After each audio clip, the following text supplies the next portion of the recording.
Hello! So we have a Discord channel. I've decided to put it at the start of the video just so that you can all see. Make sure you join it. It's the link in the description below. It's going to be the hub of the GenX community where we're going to talk about everything. Whether it's crypto markets, normal markets, memes, gaming, you name it.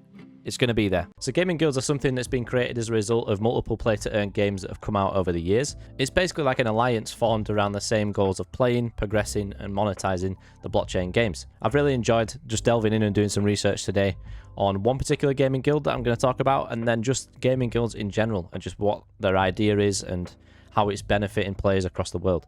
So sit back, relax, and enjoy. So I'd say that Axie Infinity really became the spark that created some of the gaming guilds that you see today. I've spoken about Axie Infinity before on the previous video, and I've spoken about the scholarship system, and that's the reason that created this idea of forming a gaming guild. The scholarship system that Axie Infinity had allowed players who couldn't afford to buy an Axie team to actually play the game using someone else's Axies. This meant that the owners of these Axies could actually lend these Axies out to other players so they can earn revenue from it. The player would then earn a percentage of the revenue that they make, and then the rest of it would go to the owner. This became quite a bit of an employment model, I would say, for a lot of players in the Philippines. They could basically earn revenue just for using other people's Axies. It basically meant that people could earn a daily living through playing Axie Infinity, whether it's on their desktop computer or even on mobile phones as well. So for some time, just playing Axie Infinity each day and doing the daily quests earned more than the average wage. So you can imagine this over several other games as well per day, and you can really see the power of play-to-earn games. So gaming guilds really became organizations composed of investors,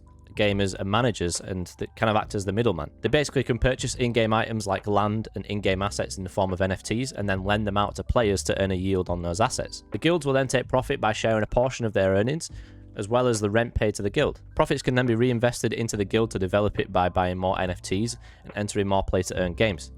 So you can see a bit of a snowball effect appearing there. One of the aims of these guilds is to provide the upfront cost to entry for some of these games, just to enable individuals or small communities to take part in these games without any upfront capital. This kind of solves the problem with these prices of some of the in-game assets. When I first looked at Axie, probably last year it would have been now, the floor price for these Axies were a couple of $100 each, and you needed 3 to make a team, so it was a really high cost to entry, and that's partly why the scholarship system came about. But yeah, just normal players can apply to these gaming guilds, and if they're accepted, they can then play games under that guild. It's more of a win-win for both the players and the guilds. The players can play the game without having to invest anything and still earn a portion of the revenue, and then the guilds can earn a revenue with little effort. I mean, gaming guilds isn't really something that's particularly new. It's more so in crypto, and I'll explain sort of the difference between traditional gaming guilds and crypto.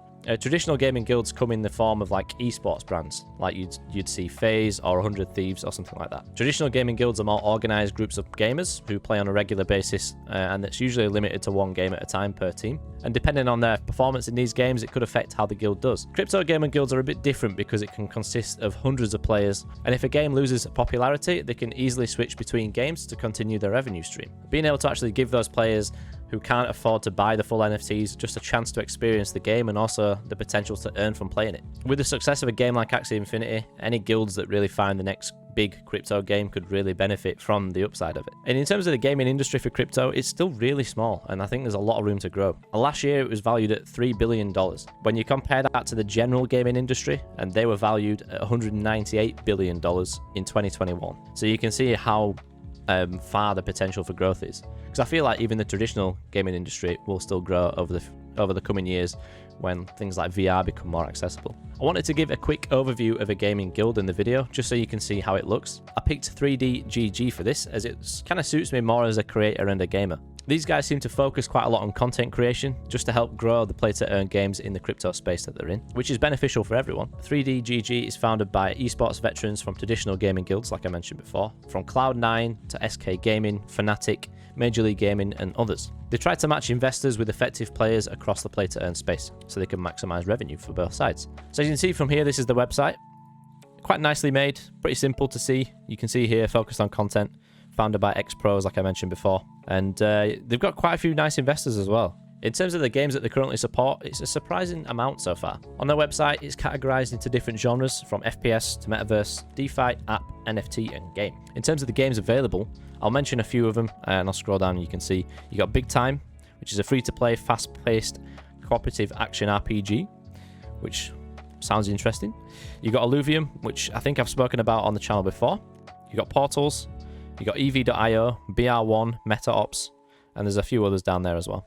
I do like that when you click on these, it's got a bit more of a description as to what they are as well, and some of them even have a bit of a trailer so you can see what the actual game looks like as well. And also links to their own project website and Twitter as well, which is nice. They are always looking for more games to pick up as well. Just as new games come out, if they see any that they like the look of, I'm sure they'll add it to this list. A lot of these gaming guilds seem to work through like a Discord. So I joined this particular Discord, and it's got a bunch of stuff there of sort of the community. You can apply to become a scholar there as well, and you can basically just pick out of these games that are on the website, if they are released, which ones you want to take part in, and then you just have to kind of show your experience, almost like a bit of a CV in a way, and then you can sort of be onboarded into the guild. These guys don't currently have a token, but it looks like in the roadmap they're kind of scheduled to release one in Q2 of this year, so I'm expecting that soon. Overall, I do really like the idea of gaming guilds. The fact that they can be a DAO means that players can contribute their ideas and people can actually vote on these ideas as well, just to sort of steer the gaming guild in the right direction. Players can get access to NFTs so they can actually play the games, and they can also have access to a community of like-minded individuals that want to play to earn. So you've got a whole cross-section of people sharing ideas with each other as well. I think we will really see a boost in gaming guilds coming out, and the tokens as well, just over the next few years, and it's kind of alongside the whole gaming section of crypto as well. Once these games get developed, like I said in a previous video, those tokens I imagine are going to rocket in price, and I'm going to definitely keep an eye out for that sort of stuff, as it's my hobby. I think we'll definitely see like a gaming guild slash gaming projects summer, just like we had with NFTs and DeFi summer and all that sort of stuff. I feel like that could be next year or the year after that. It all depends on when the big games come out. That's going to be it for this video. I hope you enjoyed.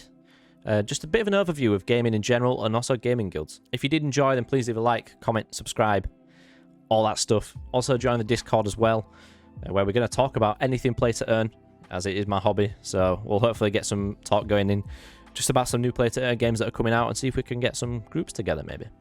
That would be nice. I can show you my skills.